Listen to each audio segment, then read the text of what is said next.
to my channel, Beginner Threads. Today we're going to be starting your first project, which is making a scrunchie.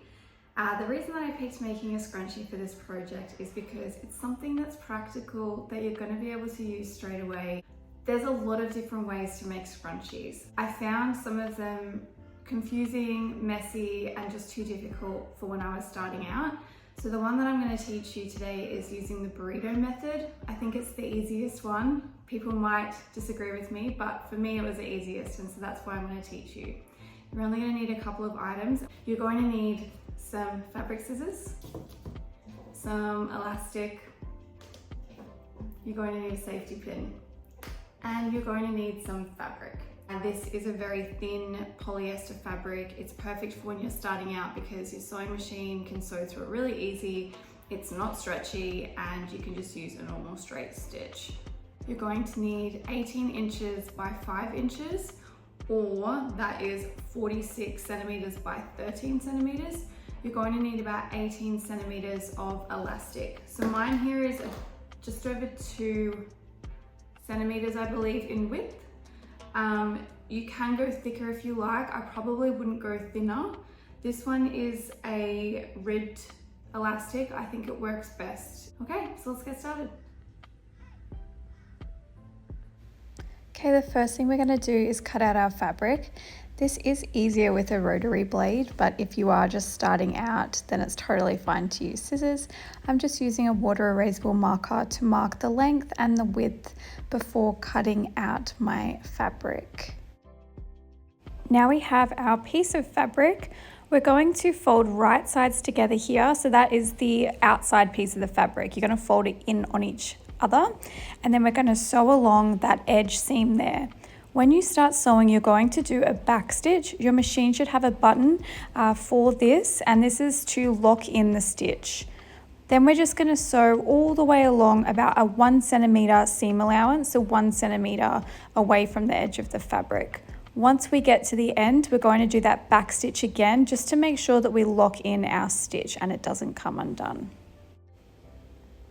Okay, so the burrito method. So now that we've got our piece of fabric, we're going to fold in the top edges of this fabric. I fold them in a couple of times and I normally clip them so that they don't move. You could also use a pin for this step. As you can see, the bottom part of the fabric is now ready to be burritoed. So you're going to put those two pieces together, right sides together, and we're going to be sewing along that seam that you see. 1 centimeter seam allowance, and you can just start at the top of that fabric there. Remember that we're going to be back stitching at the beginning and the end.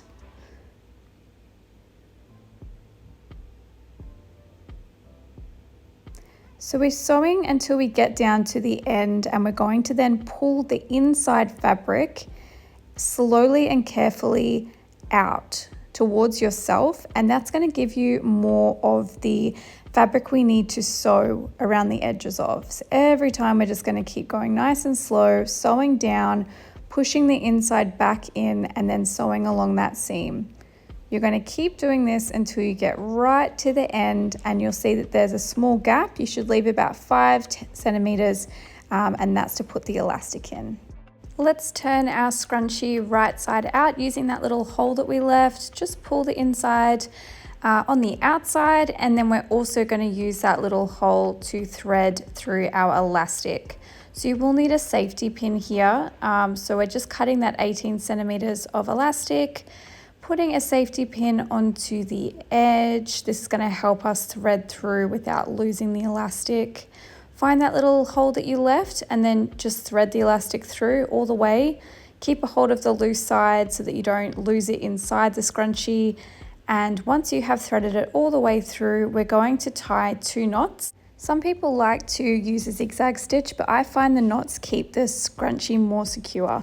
Once you have tied both of your knots, make sure you pull the knot nice and tight so that you can make sure that it's completely secure. And then you can just fluff out your scrunchie and check that it fits okay. And we're going to finish this up by sewing the final side seam. Push your edges inside the scrunchie. This will keep it nice and neat and stop it from fraying. We're going to jump back on the sewing machine, make sure you backstitch, start and finish, and just sew that seam shut. And there we have it, your scrunchie. I hope you've enjoyed learning how to make this project, and I hope it's also given you some confidence in your new sewing skills. We are going to work on making a pencil case in the next episode. This is going to include needing a zipper. You're going to need some more fabric and potentially a lining if you would like, but you can also use the same fabric to be a lining or a different colored fabric as well.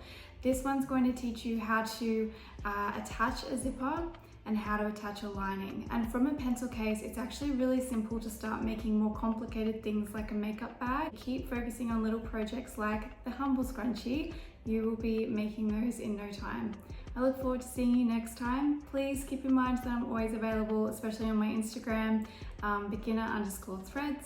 You can jump into my DMs if you have any questions or need some advice. Otherwise, I also have a chat group there as well, and you're welcome to ask for an invite. Until next time.